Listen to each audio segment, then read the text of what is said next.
Alright, here's the new cell wiring configuration. It is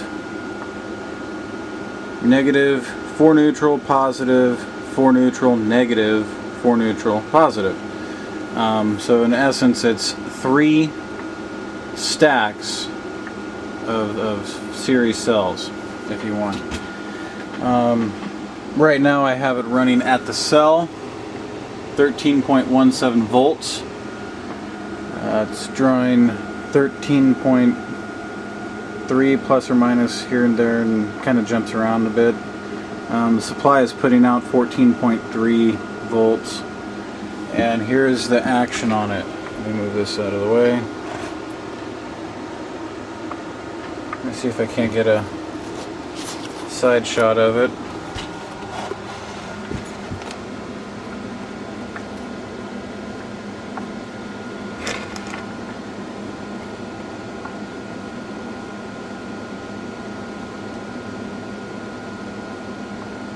It's pumping out pretty nicely.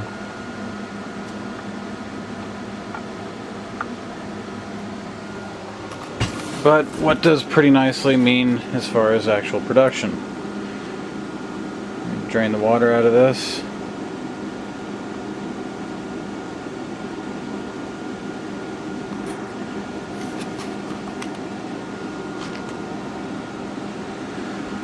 Alright. I've lost a little bit of water, so it's not going to quite be 515 milliliters, probably right at 500. All things being the same, it's going to be too hard. You're going to have to pull the time off the camera or off the video itself. Here we go. Ready?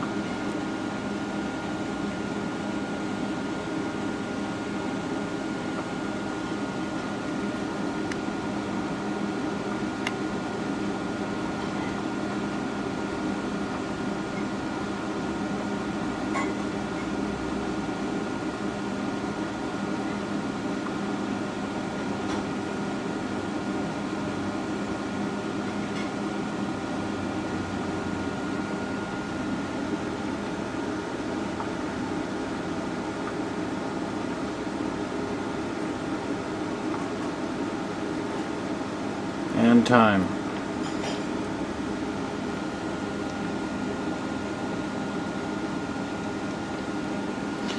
Okay, I've let this run at this voltage for about 2.5 hours now. It's been going continuous. I've been watching movies, watching videos, you know, doing everything but paying attention. It started off around 5 to 6 amps, and as you can see where it's at right now. That's because of the heat that it's been building because of the voltage per plate space. At 13.16 or so, we are divided by 5 equals about 2.63, 2.65, around there. The temperature, about 119 degrees Fahrenheit. From the outside of the cell, 120. So let's see if it, yeah, 119, 120, right around there. I don't know how accurately this will pick up.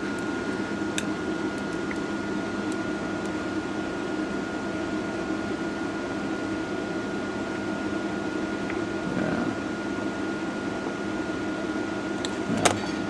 So 120 degrees, might be 124, 125 on the very inside of it. Still, as you can see, I can hold my hand to it. I mean, it's not that big of a deal. It's warm, but not exceedingly hot. You might not want to take a bath in it, but, you know, whatever.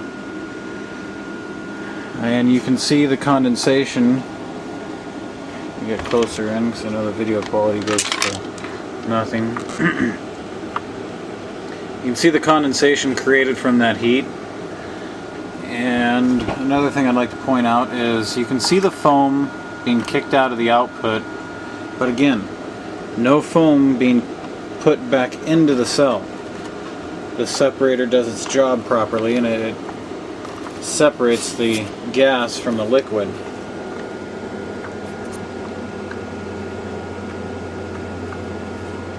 So if I were to pump a system like this, I don't really see much need of it. But if I were to, I don't think that I would be sucking in too much foam if I used a properly sized pump. Something that's not going to pump, 1,000 gallons an hour. You might want, 10 gallons an hour maybe. Something small, just a circulatory pump, not an actual pressurizing pump. I haven't done the rest of the information on it, or the rest of the voltages and checked efficiencies and things like that. I got a feeling that at this voltage, we're probably running the high 3s, maybe.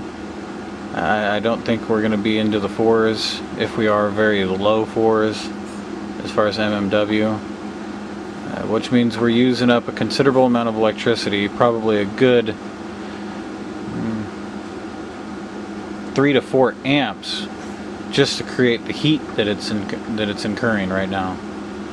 So that's why I'm big for efficiency over production. I'd rather build a bigger cell, or increase my electrolyte concentration, or decrease my plate spacing to get my production where I want it and maintain efficiency. I can always warm up a cell. That's easy. Engine application, it's very easy to get this cell to 180 degrees if I wanted to. It's probably not obvious, but it is in fact easy to do, and I will probably do it. It's one of the things I have in store or have planned for the future, because with a 4-inch by 4-inch plate system in a heated condition,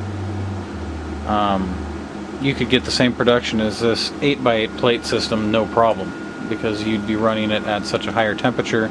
You could get the amp draw out of it. One of the many things on my sleeve, I figured I might as well tell you now. My ultimate goal, or where I'm going to go with the installation eventually, is going to be a coupled steam and hydrogen injection system. I'm going to use the same basic layout as the steam injection I've already done, but I'm going to use the water to also warm a cell. It's going to be a direct contact system. By saying that, it's going to kind of mislead you. It's going to be a little confusing at first, but the cell will be immersed in a bath, but it won't be the bath of coolant. Obviously, I don't want that, because then I'll be electrolyzing coolant. That's not going to work. But it will be a bath, a non-conductive bath, that I will use direct contact with liquid and the cell, and I will use a heating coil into that liquid. If you've seen my red dye tests, you'll know what I'm talking about.